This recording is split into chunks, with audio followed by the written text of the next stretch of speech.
Hello दोस्तों, मैं दीपक चौरसिया आपका अपने चैनल एग्ज़ाम हब पॉइंट पे स्वागत करता हूं। जैसा कि आप जान रहे हैं कि 27 जून को वीडियो का री एग्ज़ाम होने वाला है। तो इसमें जैसा कि 50 क्वेश्चन हिंदी और 50 क्वेश्चन जीएस का और 50 क्वेश्चन रीजनिंग का 150 क्वेश्चन आएंगे। इसमें हम एक सीरीज स्टार्ट करने वाले हैं जीएस का। 50 क्वेश्चन की सीरीज है।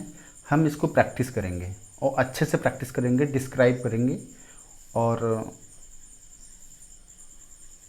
जो भी सुझाव हो आप दीजिएगा। तो आइए हम देखते हैं। पहला क्वेश्चन है 101 नंबर का। इसमें कह रहा है निम्नलिखित में से कौन सा बौद्ध पवित्र स्थल निरंजना नदी पर स्थित था। देखिए, निरंजना नदी पर स्थित था, तो इसमें से स्थित था बोध गया। बोध गया कहाँ पर है, अब इसके बारे में थोड़ा समझ लेते हैं। बोध गया है बिहार में, और बोध गया में ही निरंजना नदी पर गौतम बुद्ध को क्या प्राप्त हुआ था? ज्ञान प्राप्त हुआ था। ज्ञान प्राप्त हुआ था। कुशीनारा, अगर हम कुशीनारा की बात करें, जैसे कि इसमें ऑप्शन है, तो कुशीनारा में इनकी क्या हुई थी? मृत्यु हुई थी। क्या हुई थी? इनकी मृत्यु हुई थी। यहाँ पे इनका मृत्यु हुआ था। अच्छा, मृत्यु को बौद्ध में क्या कहा जाता था? क्या कहा जाता था? महापरिनिर्वाण। क्या कहा जाता था? देखिए, लिखने में कम से ही आ रहा है, लेकिन आप समझ सकते हैं, मैं बोल तो रहा ही हूँ। महापरिनिर्वाण कहा जाता था मृत्यु को। ठीक है। अच्छा, ऋषिपत्नम कहाँ पे है? ऋषिपत्नम की अगर मैं बात करूँ, ऋषिपत्नम की अगर मैं बात करूँ तो ये है वाराणसी। कहाँ है? वाराणसी में है। अब वाराणसी सारनाथ। सारनाथ। गौतम बुद्ध अपना प्रथम उपदेश, कौन सा? प्रथम उपदेश कहाँ दिए थे? सारनाथ में ही दिए थे। ऋषिपत्नम वो स्थान का नाम है, और इसको क्या कहा जाता था? धर्म चक्र परिवर्तन। मतलब प्रथम उपदेश को, जो प्रथम उपदेश जहाँ पे दिए हैं, इस चीज़ को कहा जाता था धर्म चक्र परिवर्तन। यदि बात समझ में आई, नेक्स्ट क्वेश्चन पे आ जाते हैं हम। वही चीज़ जो हमने बताया है कि बुद्ध का परिनिर्वाण कहाँ हुआ था। परिनिर्वाण मतलब मृत्यु कहाँ पे हुआ था? यूपी के कुशीनारा में, कुशीनगर में, जिसे उस समय कुशीनारा भी कहा जाता है। अगर ऑप्शन में कुशीनारा आता है तो कुशीनारा भी कहा जाएगा। कुशीनगर में हुआ था। बोध गया आप जान ही रहे हैं, बिहार में है। राजगिरी, राजगिरी में क्या हुआ था? इन्होंने अपना सबसे ज़्यादा उपदेश यहाँ पे दिया था। ठीक है। नेक्स्ट क्वेश्चन, अलाई दरवाजा किस विश्व विरासत स्थल में है? सबसे पहले हम ये समझते हैं कि अलाई दरवाज़ा बनवाया कौन था। तो इसे बनवाया था अलाउद्दीन खिलजी ने। अलाउद्दीन खिलजी। ठीक है। अलाई दरवाज़ा आज से आप याद कर सकते हैं कि अलाउद्दीन ने बनवाया था, अलाउद्दीन खिलजी ने बनवाया था। यह विश्व पूछ रहा है कि अलाई दरवाज़ा जो है किस विश्व विरासत स्थल में है, अर्थात ये किसी स्थल के अंदर है। तो किसके अंदर है? कुतुब मीनार। कुतुब मीनार के अंदर अलाई दरवाज़ा है। बनवाया किसने था? अलाउद्दीन खिलजी ने बनवाया था। नेक्स्ट क्वेश्चन देखते हैं हम।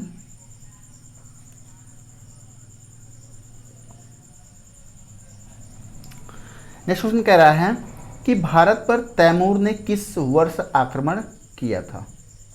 किस वर्ष आक्रमण किया था? अब पहले समझते हैं कुछ चीज़ों को इसमें हम।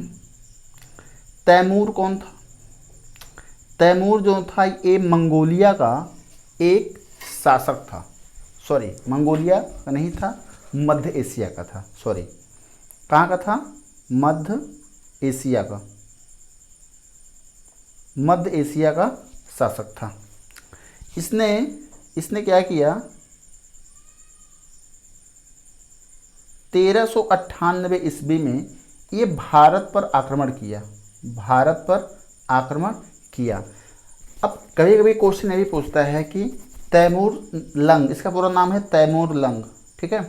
तैमूर लंग भारत पे जब आक्रमण किया था तो उस समय वहाँ का शासक कौन था, मतलब किसके काल में ये अटैक इन्होंने किया था 1398 में? तो उनका नाम है नासिरुद्दीन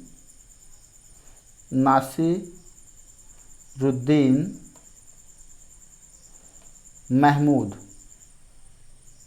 के काल में किया था। ये नासिरुद्दीन जो महमूद हैं ये किस वंश से संबंधित हैं? तो ये संबंधित हैं तुगलक वंश से, ठीक है, तुगलक वंश से संबंधित हैं। और 1398 ईस्वी में तैमूर ने भारत पे अटैक किया था। और तैमूर कहाँ का रहने वाला है? यह है मध्य एशिया का, ठीक है। आइए आगे देखते हैं। क्वेश्चन नंबर 5 कह रहा है किस शासक ने भारत में तुगलक वंश की नींव रखी थी? कौन रखा था बताओ? किसे रखा था बताएंगे आप? गयासुद्दीन तुगलक। कौन रखा था? गयासुद्दीन तुगलक जो थे तुगलक वंश की नींव रखा था। नेक्स्ट क्वेश्चन, सेरिंगपल्लम की लड़ाई में अंग्रेजों ने किसे पराजित किया था? सबसे पहले ये समझिए, सेरिंगपल्लम को ही श्रीरंगपट्टनम भी कहा जाता है। क्या कहा जाता है?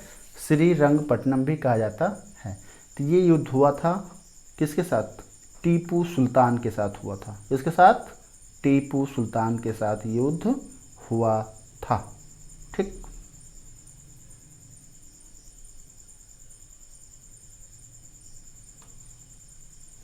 आगे देखते हैं हम। बम्बई अब छत्रपति शिवाजी महाराज टर्मिनल ठाणे से भारत में पहली यात्री ट्रेन किस वर्ष चलाई गई थी? इजी प्रश्न है, कई बार पूछा गया है। तो चलाया गया था 1853 में।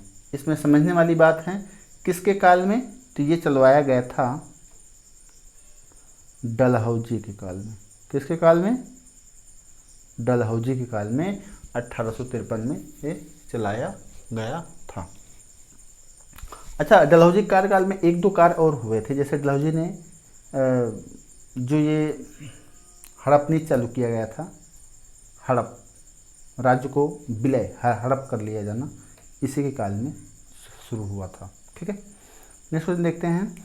भारतीय governor general Lord William Bentinck ने सती प्रथा को समाप्त करने हेतु वर्ष ... में कानून पारित किया। एक बनाया था, कानून बनाया गया था कि कब ये कानून बनाया गया कि सती प्रथा को समाप्त किया जाए। सती प्रथा क्या था?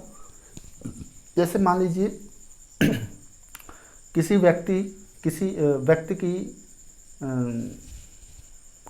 की मृत्यु हो जाती है तो उस समय क्या होता था, व्यक्ति जब जलाया जाता था तो उसके साथ उसकी पत्नी को भी उसके साथ जला दिया जाता था। तो ये कानून बहुत ही ख़राब था कि डेथ एक का हुआ है, जल दो रहे हैं। तो इसने 1829 में क्या किया कि इसको एक कानून पारित किया। इसके तहत ही, क्योंकि वैसे समझाने पर समाज समझ नहीं रहा था इस बात को, तो उसने एक कानून पारित किया और 1829 में इसे समाप्त कर दिया, ठीक है। आइए नेक्स्ट देखते हैं।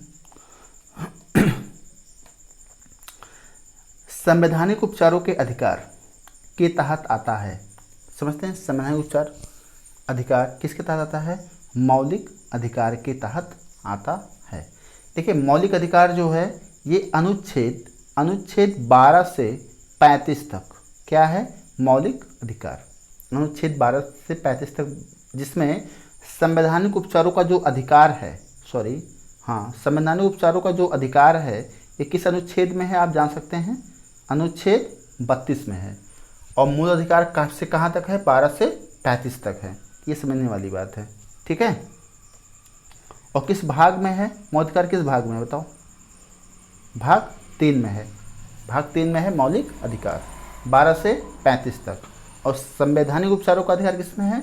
अनुच्छेद 32 में, ठीक। नेक्स्ट देखते हैं। मार्च 2019 तक उपलब्ध जानकारी के अनुसार भारतीय संविधान में कितने मौलिक कर्तव्य हैं? सभी लोग जानते हैं 11। ये तो सरल है, ठीक है। ये तो सरल है कि कितने हैं? 11 हैं। लेकिन बात समझने वाली है कि मौलिक कर्तव्य, जब हमारा संविधान बना तो इसमें मौलिक कर्तव्य नहीं था, मौलिक कर्तव्य नहीं था। तो इसे 44वें क्वेश्चन आता है, मौलिक कर्तव्य कब जोड़ा गया, कैसे जोड़ा गया। तो मौलिक कर्तव्य 44वें संविधान संशोधन अधिनियम के द्वारा एक स्वर्ण सिंह समिति बनाई गई थी। कौन समिति? स्वर्ण सिंह समिति बनाई गई थी, समिति। इसके तहत अनुच्छेद 51 में का शब्द जोड़ करके, अर्थात 51 का में क्या है, मौलिक कर्तव्य को रखा गया है। ठीक है, तो समझते हैं कितने क्वेश्चन समझे हम। अनुच्छेद संविधान 44वें संविधान संशोधन के द्वारा किस समिति के? स्वर्ण सिंह समिति के द्वारा। किस में रखा गया? 51 का में।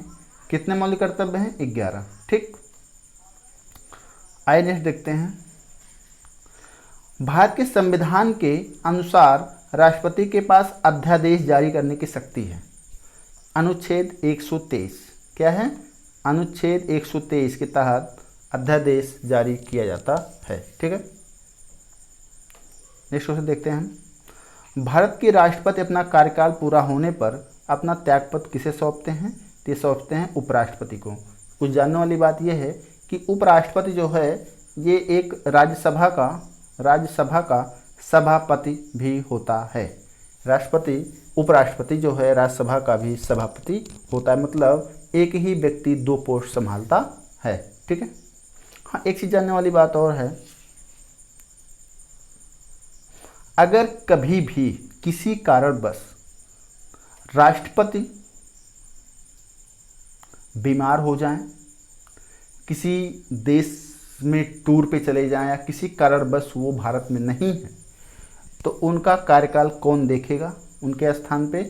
तो देखेंगे उपराष्ट्रपति देखेंगे। सपोज दैट्स राष्ट्रपति भी ना हो, उपराष्ट्रपति भी ना हो, तो कौन देखेगा? तो सुप्रीम कोर्ट का जो मुख्य न्यायाधीश होगा वह देखेगा। ऐसा एक बार हुआ है जिसमें सुप्रीम कोर्ट के मुख्य न्यायाधीश कौन? हिदायतुल्लाह, क्या नाम है? मोहम्मद हिदायतुल्लाह नाम था उनका, देख लीजिएगा। यही उन्होंने एक बार इसको देखे थे। तो आप पहली चीज़ तो ये जानते रहिए कि यदि राष्ट्रपति और उपराष्ट्रपति दोनों ना हो, कौन देख सकता है? ये देख सकते हैं भारत सुप्रीम कोर्ट के मुख्य न्यायाधीश। ठीक, नेक्स्ट क्वेश्चन देखते हैं हम।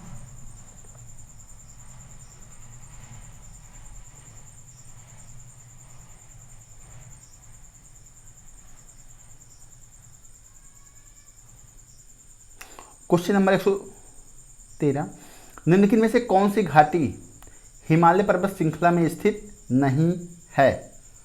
तो इसमें एक घाटी है अराकू, क्योंकि भागीरथी आप जान रहे हैं, भागीरथी से क्या निकलती है? गंगा नदी निकलती है भागीरथी, और वैसे भागीरथी से गंगोत्री से निकलती है, और ये देवप्रयाग में अलकनंदा और भागीरथी मिलकर क्या बनाती हैं? गंगा बनाती हैं। देवप्रयाग ऐसे आता है, देवप्रयाग में, इसे कभी पढ़ाएंगे भूगोल में।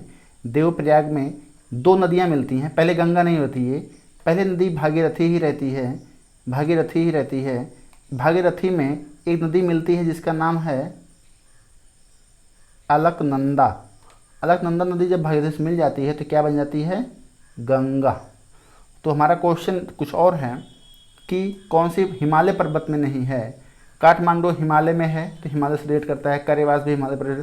तो अराकू एक घाटी है, अराकू एक घाटी है जो कि हिमालय पर्वत श्रृंखला में नहीं आती, ये आती है आंध्र प्रदेश में। कहाँ आती है? आंध्र प्रदेश में। ठीक, नेक्स्ट क्वेश्चन देखते हैं हम।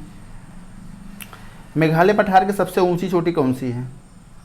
तो मेघालय सबसे चोटी पूछ रहा है, तो चोटी में सबसे आएगी शिलांग की चोटी। कौन सी आएगी? शिलांग की चोटी मेघालय में है।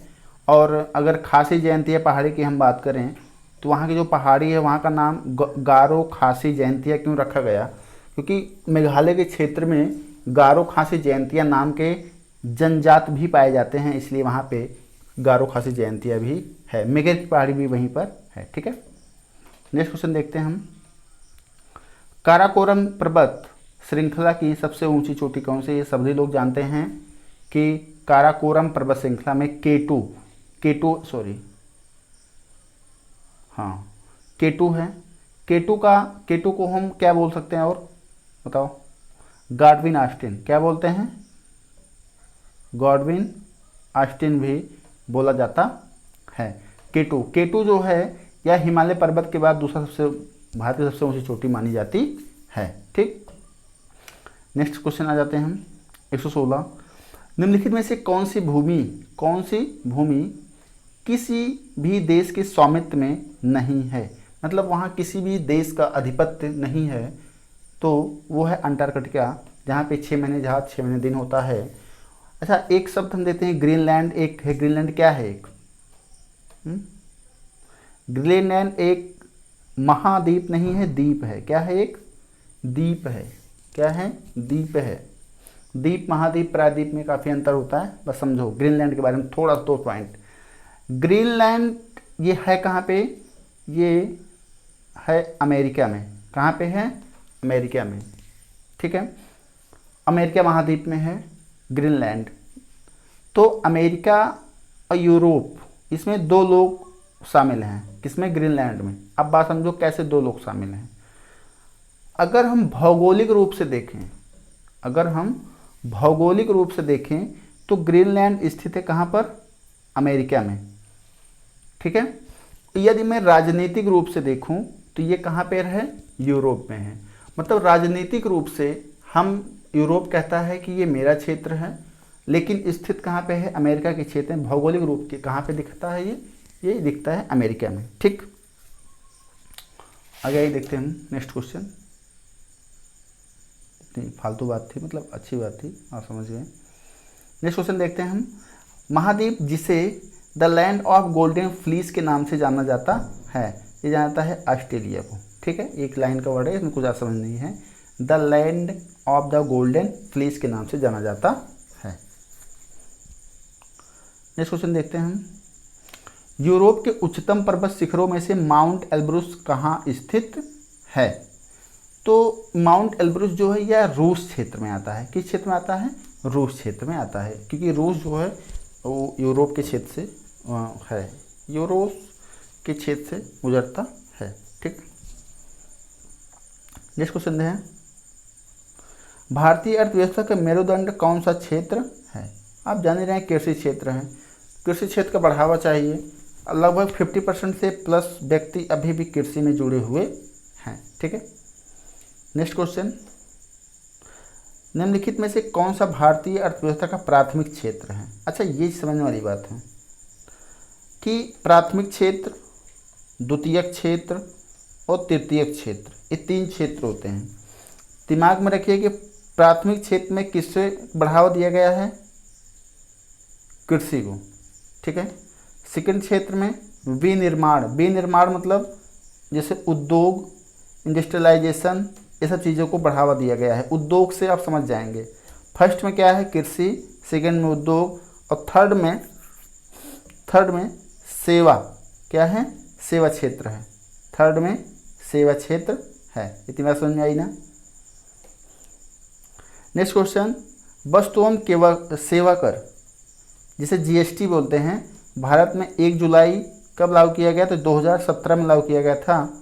और जीएसटी का फुल फॉर्म है गुड्स सर्विस टैक्स। ठीक है, गुड्स सर्विस टैक्स। जीएसटी भी कई प्रकार की होती है, आईजीएसटी, एसजीएसटी और सीजीएसटी। ठीक है, नेक्स्ट क्वेश्चन। उत्तर प्रदेश का सहारनपुर शहर निम्नलिखित में से किस कला और शिल्प के लिए प्रसिद्ध है? तो ये प्रसिद्ध है लकड़ी और नक्काशी के लिए। किसके लिए? लकड़ी और नक्काशी के लिए प्रसिद्ध है। लेकिन चीज़ें कुछ हमें और जानना है।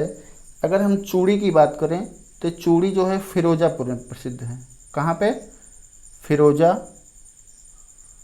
फिरोजाबाद, सॉरी पुर नहीं है, फिरोजाबाद है। ठीक है, फिरोजाबाद में है। इत्र की अगर हम बात करें तो ये बात करता है कन्नौज। कहाँ पे? कन्नौज की बात करता है। अगर हम कालीन की बात करें कि कालीन कहाँ बनता है, तो ये बनता है भदोही में। ठीक है, गोरखपुर जाएंगे तो रास्ते में भदोही पड़ता है, भदोही में कालीन बनता है। इत्र कन्नौज, लकड़ी नक्काशी सहारनपुर, चूड़िया फिरोजाबाद। ठीक है। नेक्स्ट, उत्तर प्रदेश के किस शहर को सिरेमैटिक सिटी कहा जाता है? सिरेमैटिक सिटी कहा जाता है, ये कहा जाता है खुर्जा को। किसको कहा जाता है? खुर्जा को। एक लाइन में याद कर लीजिए। ठीक है। नेक्स्ट क्वेश्चन है, उत्तर प्रदेश में कौन सा शहर चर्म उद्योग की राजधानी? सब लोग जानते हैं कानपुर। कानपुर में चर्म उद्योग की राजधानी कहता है, क्योंकि चमड़े का काम ज़्यादा कहाँ होता है? वहीं पर होता है। चमड़े की वस्तुओं के लिए प्रसिद्ध जिला कौन सा है? तो ये होगा आगरा और कानपुर। ठीक है, आगरा और कानपुर ऑलरेडी आप जान रहे हैं। नेक्स्ट क्वेश्चन, उत्तर प्रदेश किस कढ़ाई शैली के लिए विश्व प्रसिद्ध है? तो उत्तर प्रदेश जो है इसे चिकनकारी के लिए बहुत प्रसिद्ध है। किसके लिए? चिकनकारी कढ़ाई शैली के लिए ज़्यादा प्रसिद्ध है। नेक्स्ट क्वेश्चन, उत्तर प्रदेश का कौन सा शहर चिकनकारी साड़ियाँ नामक सुंदर कढ़ाई वाले प्रसिद्ध हैं? तो लखनऊ। क्या है? लखनऊ चिकनकारी के लिए प्रसिद्ध है। अच्छा हाँ, मुरादाबाद की अगर हम बात करें तो यहाँ पीतल का सामान प्रसिद्ध है। प्रयागराज आप जान रहे हैं संगम है। तो ये चीज़ें हैं। ठीक है। नेक्स्ट क्वेश्चन नंबर, निम्नलिखित में से कौन सा स्थान कांच की चूड़ियों और कांच से बनी वस्तुओं के लिए, अभी मैंने जस्ट ही बताया था, फिरोजाबाद। ठीक है। फैजाबाद है तो राम मंदिर के लिए विख्यात है, आप जान ही रहे हैं। तो आगे नेक्स्ट देखते हैं क्वेश्चन। ये वो क्वेश्चन आया है किससे? कंप्यूटर से। जिसमें है एक शब्द है क्रोम, दूसरा है सफारी, ओपेरा के बीच समानता क्या है? मतलब तीनों में क्या समानताएं पाई जाती हैं?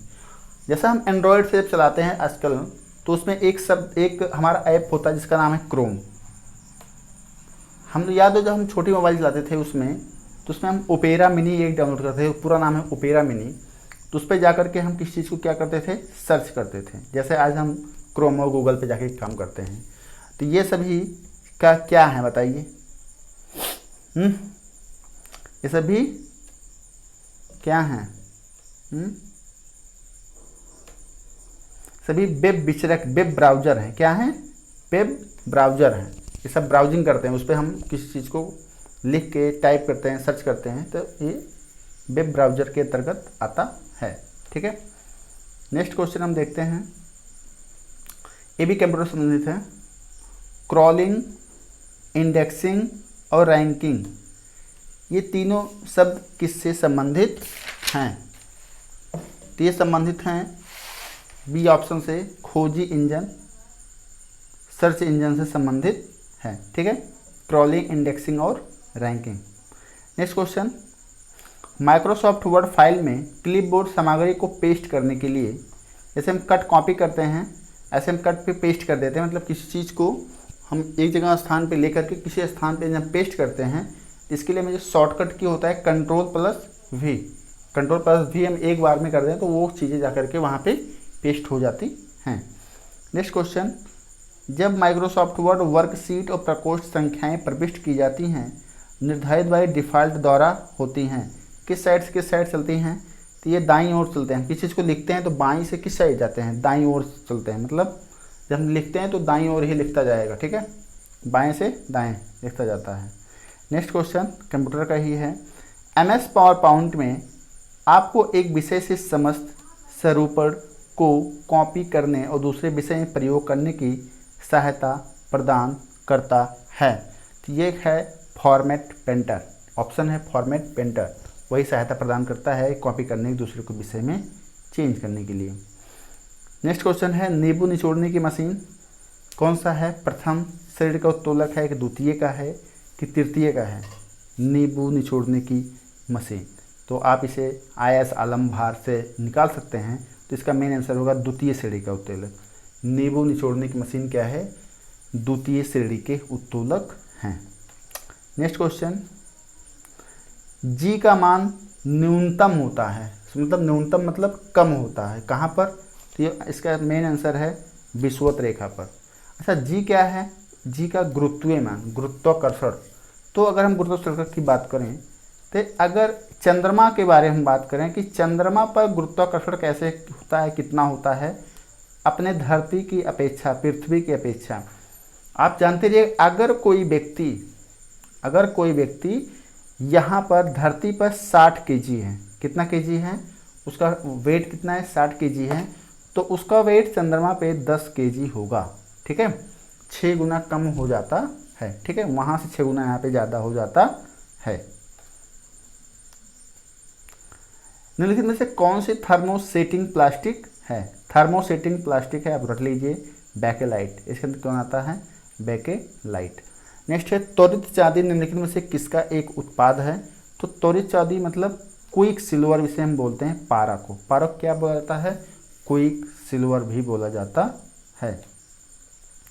नेक्स्ट क्वेश्चन है, रक्त के माध्यम से गुर्दे में प्रवेश करता है क्या? वृक्क धमनी। वृक्क धमनी रक्त के माध्यम से। ठीक, रक्त अस्कंदन विकार किसकी कमी के कारण होता है? रक्त अस्कंदन विकार है क्या? जैसे हम देखते हैं कभी किसी हमारे बॉडी में किसी स्थान पे अगर चोट लग जाती है, क्या है? चोट लग जाए तो वहाँ पे 2-4-6 मिनट बाद जहाँ पे चोट लगा रहता है वहाँ पे एक खून का थक्का बन जाता है। क्या बनता है? थक्का मतलब खून वहाँ पे जम जाता है, तब फिर खून निकलना फिर धीरे धीरे बंद हो जाता है। लेकिन कुछ ऐसे व्यक्ति भी हैं जिनके थक्का नहीं बनता है। तो थक्का क्यों नहीं बनता है? वही है रक्त अस्कंदन विकार है, कमी है कि रक्त का थक्का नहीं बनता है। तो किस विटामिन की कमी से थक्का नहीं बनता है? तो ये है फ्लेवोक्विनोन। फ्लेवोक्विनोन को विटामिन के भी कहा जाता है। विटामिन के का रासायनिक नाम क्या है? फ्लेवोक्विनिन। कैल्सीफेरॉल जो है ये विटामिन डी का रासायनिक नाम है। विटामिन डी का रासायनिक नाम है। टोकोफेरॉल ई का नाम है। और पैराडॉक्सिन विटामिन B7। ठीक है, आगे देखते हैं। मानव प्लीहा नियंत्रित करता है क्या? बताओ।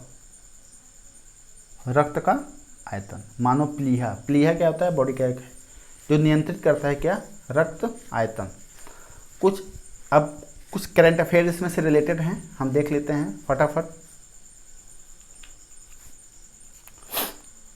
जुलाई 2022 में कौन सा जिला देश का पहला हर घर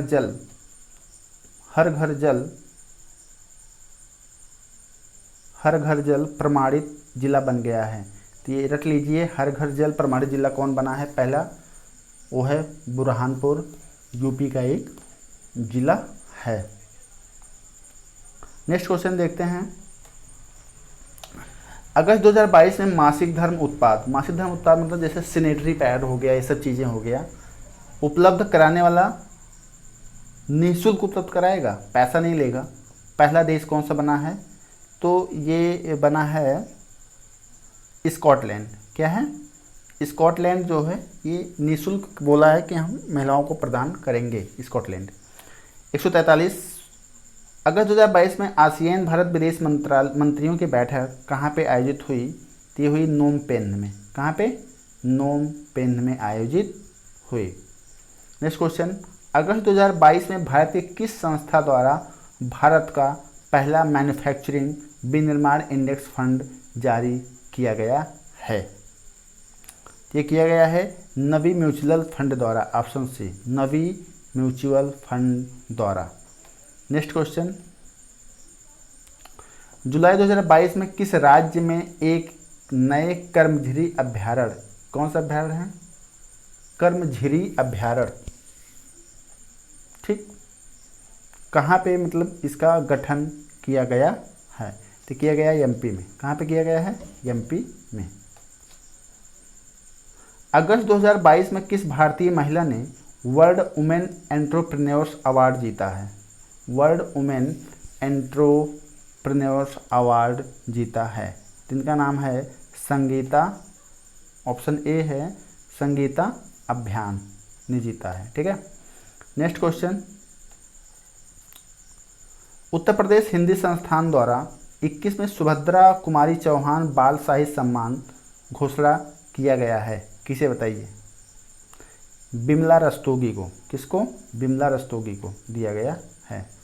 148 बर्मिंघम में आयोजित 22वां राष्ट्रमंडल 2022 में किस देश की एमा मैकग्रो सबसे अधिक 8 पदक जीता है? कौन जीता बताओ? ऑस्ट्रेलिया। कौन जीता है? ऑस्ट्रेलिया जीता है। 149 जैव विविधता का क्या अर्थ होता है?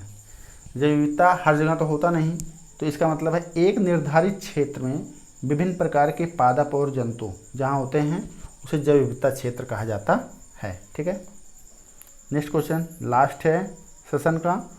पर्यावरण में ग्रीन हाउस प्रभाव की वृद्धि होती है किसके द्वारा? कार्बन डाइऑक्साइड के द्वारा। ठीक है, तो ये हमारा 150 क्वेश्चन था, इसमें से हमने 50 क्वेश्चन लिया है और 50 क्वेश्चन हमने सॉल्व किया है। दोस्तों अगर हमारा ये सेशन अच्छा लगे तो आप इसे कमेंट ज़रूर करें, जिससे हम आगे और वीडियो बनाने के लिए वो एक्सेप्ट हों। तो जैसा होगा आप इसे शेयर करें, लाइक करें, चैनल को हमारे सब्सक्राइब करें। Thanks for watching.